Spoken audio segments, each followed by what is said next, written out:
Hello, so today our topic is bacterial corneal ulcer. As the name itself indicates the definition, it's a corneal ulcer due to the bacteria. And what kind of bacteria are involved in this disease? Staphylococcus aureus, Streptococcus pneumoniae, Gonococci, Moraxilla, Pseudomonas, Proteus, and Klebsiella. And what is the pathogenesis? Basically, this condition contains 4 stages. Stage number 1 is infiltrative stage, active stage, regressive stage, and cicatrization stage. Let's study these 4 stages one by one. What happens when the bacteria attacks the cornea? It injures the corneal epithelium, and in the result of this corneal epithelium injury, leukocyte infiltration occurs. The leukocytes recruit into the epithelium and into the stroma. These leukocyte infiltration result in corneal opacity and epithelial edema. The corneal opacity make the cornea white or yellowish. Then the stage number 2, active stage, when the affected cornea gets necrosed and the ulcer formation occurs.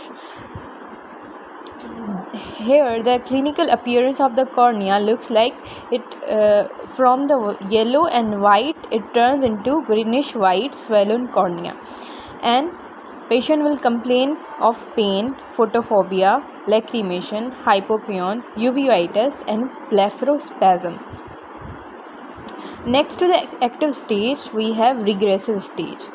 In the regressive stage, the active stage is going to decrease and the severity of the disease is becoming low. Why? Because of the natural host mechanism. Either it's naturally or artificially induced by treatment. So in this stage, the hallmark is there is a line of demarcation that contains leukocytes. Now let me show you this line of demarcation here. Here you can see the line of demarcation. Here is the corneal ulcer, and corneal ulcer at its periphery contains a line of demarcation. So why there is line of demarcation? Because of the infiltration of leukocytes. Next to the regressive stage, we have cicatrization stage. In this stage, regression will lead to healing, scarring, and epithelialization. Why scarring occurs? Because of the keratocytes. Keratocyte fibroblasts are the fibroblasts that make collagen connective tissue and results in scarring. Now, what are the clinical features in bacterial corneal ulcer? The clinical features are pain. Pain because of the 3 reasons.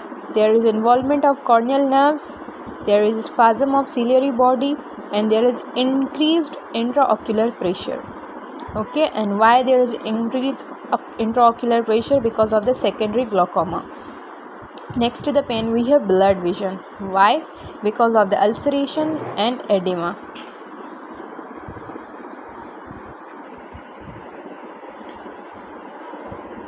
Next to the blurred vision, we have lacrimation because there is over secretions of tears.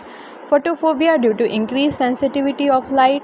Redness of eye due to the congested surrounding area, because we know cornea is avascular, but at the limbal part we have the blood vessel and they got congested. We have a feature called halos due to corneal edema. Okay, and what are halos? Actually, when you experience in the traffic light, or the people who have short sightedness, they can say what are the light halos. Actually, you see some kind of rainbows around the light. So this is a clinical feature in corneal ulcer. Okay, and it is due to corneal edema. Then you have discharge, purulent discharge, and the hypopyon. Why there is a hypopyon? Because the iridocyclitis is the cause of hypopyon. and the iris, when the iris get involved, it accumulates the exudate formation, and this is called hypopyon. How will you diagnose a corneal ulcer? Patient, if he has pain, if he is you have given the dye and it's the cornea has picked up that dye, the special dye known as fluorescent dye, the cornea will be hazy, congestion will be there, and the hypopyon, you will name that condition as corneal ulcer. So what's the treatment of corneal ulcer? To control the infection, you will give antibiotics, but remember here, if the limbal part is involved, only then you will give systemic antibiotics.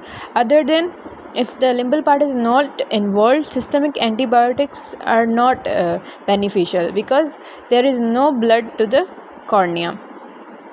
Then you give gentamicin subconjunctival injection to control the infection. For the relief of pain, you give cycloplegic drugs like atropine, analgesics, and anti-glaucomic drugs. Remember that pilocarpine is contraindicated because it enhances the spasm of ciliary bodies. Then to treat the descemetocele, you will give pressure bands, and actually descemetocele and perforated ulcer are treated similarly. You prescribe the patient with the pressure damage, amniotic membrane transplant, conjunctival flap. Let me show you. Here is the treatment of descemetocele. You will give anti-glaucoma drugs, pressure bandage, contact lens, and you prescribe the patient to not strain, like coughing, sneezing, or straining while passing stool, conjunctival flap, amniotic membrane transplant, corneal graft, and partial and full or total thickness grafts are also recommended to treat the descemetocele, and as well as to treat the perforated ulcer. So here is the treatment of perforated corneal ulcer, same exactly as you treat the descemetocele. Now, how you are going to treat the non-healing corneal ulcer? You can do conjunctival flap or tarsorrhaphy. Okay, so it's the suturing of both eyelids, umbilical cord serum or autologous serum, amniotic membrane transplantation, and therapeutic keratoplasty.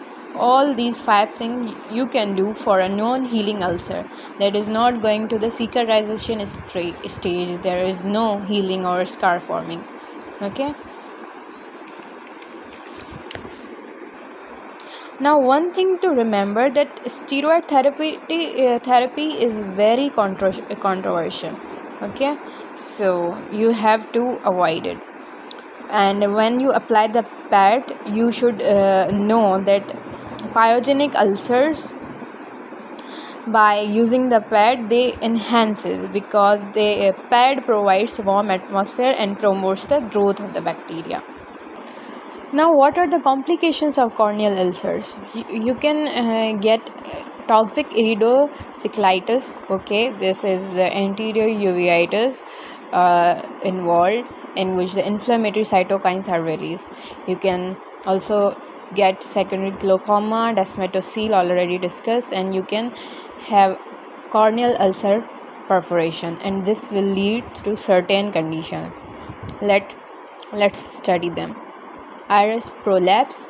Okay, the iris is going to prolapse. Okay, subluxation and anterior dislocation of lens, cataract formation, endophthalmitis, panophthalmitis. These both conditions are regarding that the corneal ulcer is spreading inside the cornea, invading the cornea and entering into the ocular cavities. You can have intraocular hemorrhage, retinal detachment, and anterior syncytial. What's that? It's the addition between iris and cornea. You can also get corneal fistula. It's the connection between cornea and the perforation into the deeper structures. Okay, then we have complication of corneal ulcer, corneal opacity or corneal scarring. It is of different types: nebula, macula, leucoma, adherent leucoma, ectatic cornea, pseudocornea, anterior staphyloma. So nebula is very insignificant and thin. Macula is semi-dense. Leucoma is very dense. Okay, and the adherent leucoma is also there. So what does mean by ectatic cornea? When the healed corneal ulcer gets bulge out, it's known as ectatic cornea. If the ectatic cornea is covered with uveal tissue, it's known as anterior staphyloma. Okay, and what's pseudocornea? It's the organized structure. It's the organized structure made up of epithelium. Okay, so there is connective tissue and conjunctival epithelial formation in the pseudocornea. So that's it for today. Have a nice day. Bye bye.